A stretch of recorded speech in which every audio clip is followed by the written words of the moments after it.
गुरु महाराज, स्वीकार करो मेरा प्रणाम।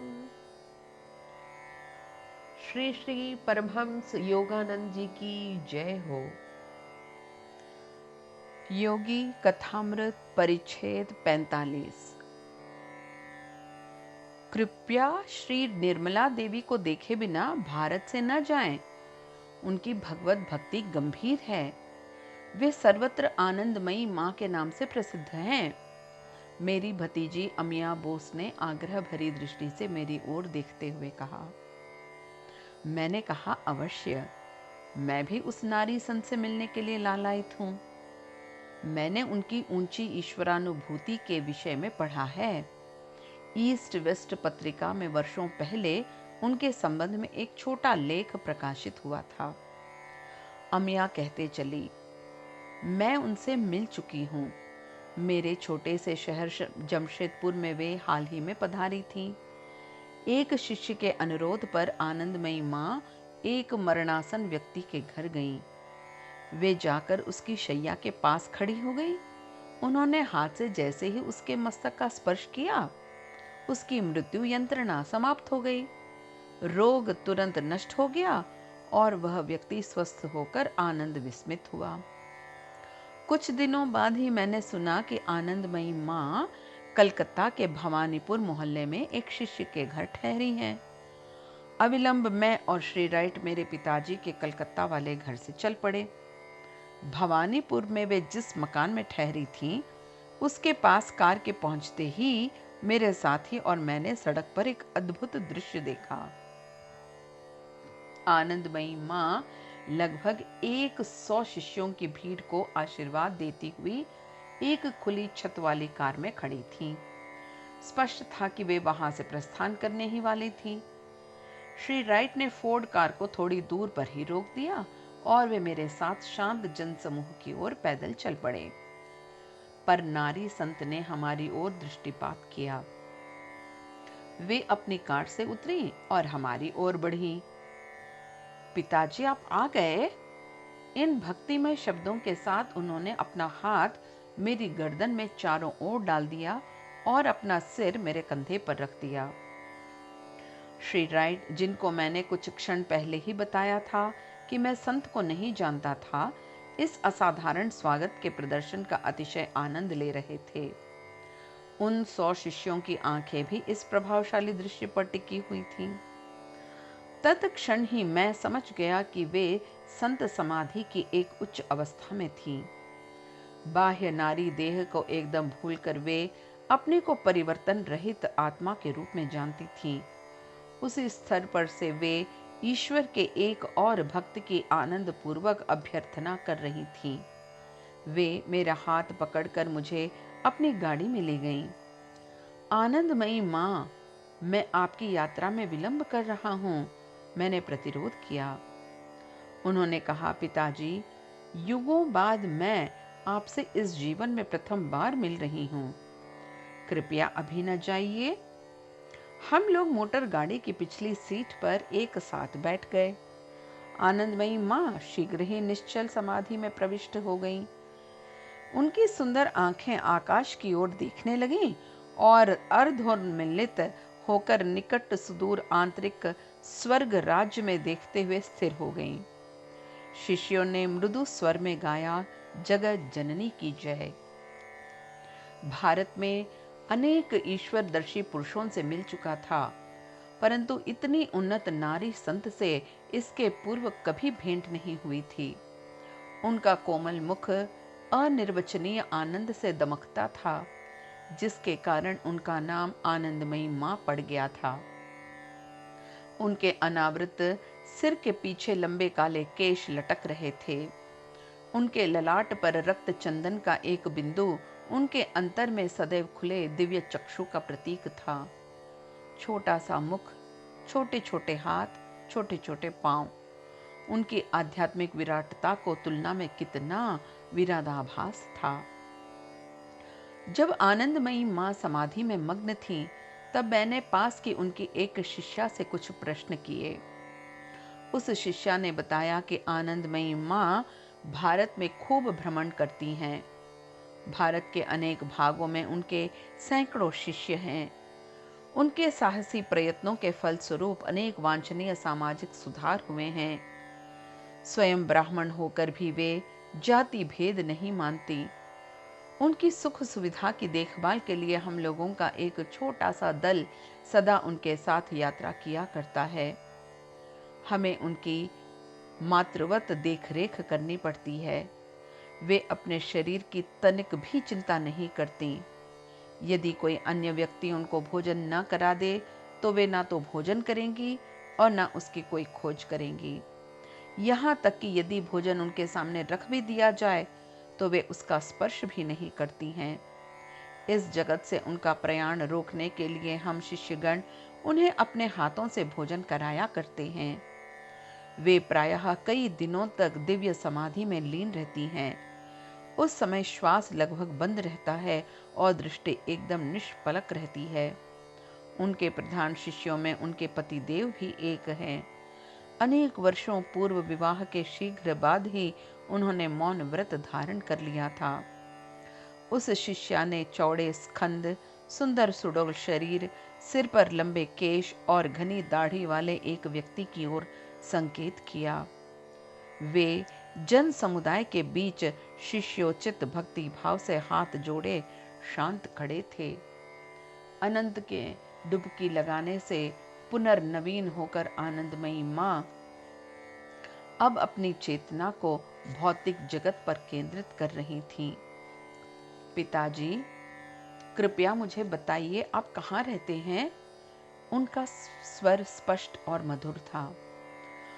वर्तमान में मैं कलकत्ता या रांची में, किंतु शीघ्र ही अब अमेरिका लौट जाऊंगा। अमेरिका? हाँ, वहाँ के आध्यात्मिक जिज्ञासु भारतीय महिला संत का हार्दिक स्वागत करेंगे। क्या आप जाना पसंद करेंगी? यदि पिताजी मुझे ले जा सकते हैं तो मैं अवश्य चलूंगी। उनके इस उत्तर से आसपास खड़े शिष्यों में घबराहट फैल गई। उनमें से एक ने मुझसे दृढ़ता से बताया, आनंदमयी माँ के साथ हम में से 20 या उससे अधिक शिष्य सदा यात्रा किया करते हैं। उनके बिना हम जीवित नहीं रह सकते। ये जहाँ कहीं जाएंगे हम भी वहाँ अवश्य जाएंगे। अनिच्छापूर्वक मैंने इस योजना को अव्यावहारिक समझकर छोड़ दिया, क्योंकि दल के काफी बड़े हो जाने की संभावना थी। मैंने संत से विदा लेते हुए अनुरोध किया, अच्छा, अपने शिष्यों के साथ कम से कम रांची तो आइए। एक दिव्य शिशु होने के नाते आपको मेरे विद्यालय के बच्चों से मिलकर आनंद होगा। जब कभी पिताजी मुझे ले जाएंगे मैं प्रसन्नतापूर्वक जाऊंगी। कुछ समय बाद रांची विद्यालय संत के प्रतिज्ञात आगमन के उत्सव की तैयारी में था। बच्चे किसी भी उत्सव दिवस की प्रतीक्षा किया करते थे। अध्ययन बिल्कुल नहीं, घंटों संगीत और अंत में भोज। जय आनंदमयी माँ की जय। जैसे ही संत की मंडली ने विद्यालय के द्वारों से प्रवेश किया, इस जय जयकार के साथ बहुत से उत्साहपूर्ण कोमल कंठों ने उसका स्वागत किया। गेंदे के पुष्पों की वृष्टि, करतालों की टनटन, शंखों की शक्तिपूर्ण ध्वनि और मृदंग पर आघात। आनंदमयी माँ अपने हृदय में सदैव ही सुवहनीय स्वर्ग लिए सूर्य किरणोज्ज्वल विद्यालय के मैदान में मुस्कुराते हुए परिभ्रमण करने लगी।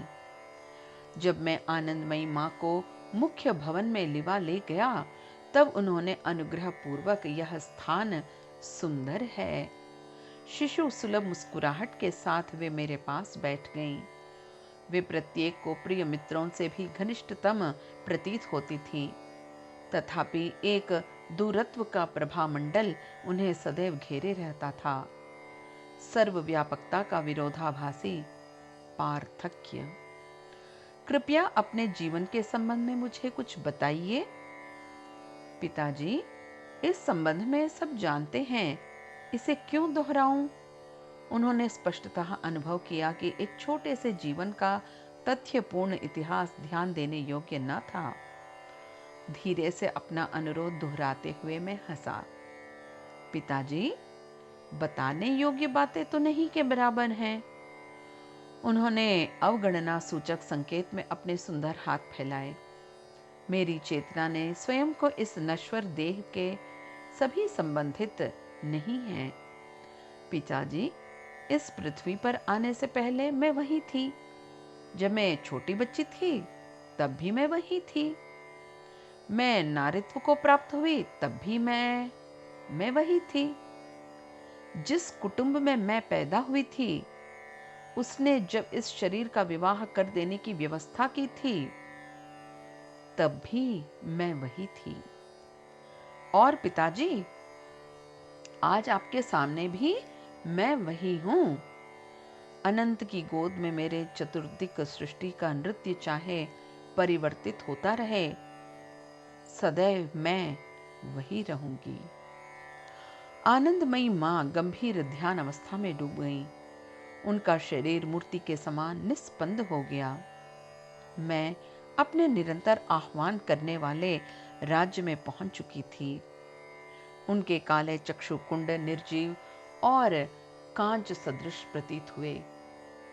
जब संत जड़ देह में से अपने चैतन्य को हटा लेते हैं तो तब एक आत्मविहीन मिट्टी के पुतले से कुछ भी अधिक नहीं रहता। यह अभिव्यक्ति प्रायः ही विद्यमान रहती है। हम दोनों साथ साथ 1 घंटे तक समाधि अवस्था में बैठे रहे। एक छोटे मृदु हास्य के साथ वे पुनः इस जगत में लौट आईं। आनंदमयी माँ, कृपया मेरे साथ बाग में आइए। श्री राइट कुछ चित्र लेंगे, मैंने कहा। निस्संदेह पिताजी, आपकी इच्छा मेरी इच्छा है। जब वे अनेक चित्रों के लिए प्रस्तुत हुई तब उनके तेजस्वी नेत्रों में अपरिवर्तनीय दिव्य आभा बनी रही। प्रीति भोज की बेला। आनंदमयी माँ कंबल के आसन पर बैठ गईं और उन्हें भोजन कराने के लिए उनकी बगल में एक शिष्या बैठ गई। जब शिष्या उनके होंठों के पास ग्रास ले जाती तब आज्ञाकारी छोटे शिशु की भांति वे उसे निकल जाती। यह स्पष्ट दिखाई दे रहा था कि आनंदमयी माँ के लिए तरकारी और मिष्ठान में कोई अंतर नहीं था। जब गोधूली का समय आया, गुलाब की पंखुड़ियों की वृष्टि के बीच अपने हाथ बच्चों को आशीर्वाद देने की मुद्रा में उठाए हुए संत ने अपनी मंडली के साथ प्रस्थान किया। बच्चों के मुख उस प्रेम से जो कि आनंदमयी माँ ने बिना प्रयत्न के जागृत किया था चमक उठे। तू प्रभु अपने परमेश्वर को अपने संपूर्ण मन, संपूर्ण प्राण, संपूर्ण बुद्धि और संपूर्ण शक्ति से प्रेम कर, यह प्रथम आज्ञा है, क्राइस्ट ने उद्घोषित किया। प्रत्येक क्षुद्र आसक्ति को त्याग कर आनंदमयी माँ अपनी पूर्ण निष्ठा ईश्वर को अर्पण करती हैं। पंडितों की भांति बाल की खाल निकालने वाले तर्कों के द्वारा नहीं, किंतु विश्वास के असंदिग्ध न्याय के द्वारा शिशु सरल संत ने मानव जीवन की एकमेव समस्या, ईश्वर के साथ ऐक्य की स्थापना को हल कर लिया है। आज लक्ष समस्याओं में भटककर मनुष्य इस नितांत सरलता को भूल गया है। ईश्वर के प्रति अनन्य प्रेम का अस्वीकार करते हुए राष्ट्र परोपकारी के बाह्य मंदिरों के प्रति अत्यौपचारिक संवादार व्यक्त करने अपनी नास्तिकता पर पर्दा डालते हैं। ये लोकोपकारी कार्य धार्मिक हैं, क्योंकि ये क्षण भर के लिए मनुष्य का ध्यान स्वयं से हटा देते हैं, परंतु वे उसे जीवन के एकमात्र उत्तरदायित्व, जिसे ईसा मसीह प्रथम आज्ञा कहते हैं, से मुक्त नहीं करते हैं। ईश्वर को प्रेम करने का उद्धारक कर्तव्य उसके एकमेव संरक्षक द्वारा मुक्त हस्त से किए गए दान मनुष्य के प्रथम श्वास के साथ ही उसके सिर पर आ पड़ता है।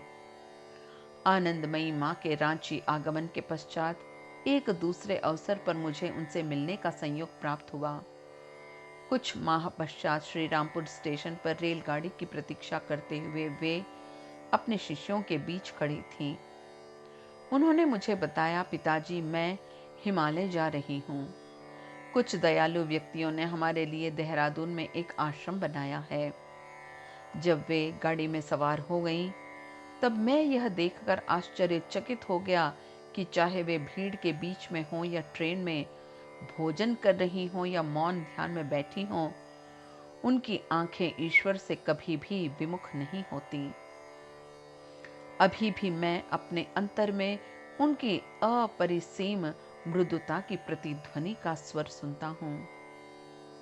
देखो, अभी और सर्वदा ही मैं शाश्वत के साथ एक हूँ। मैं सदैव वही हूँ। इति परिच्छेद 45 समाप्त।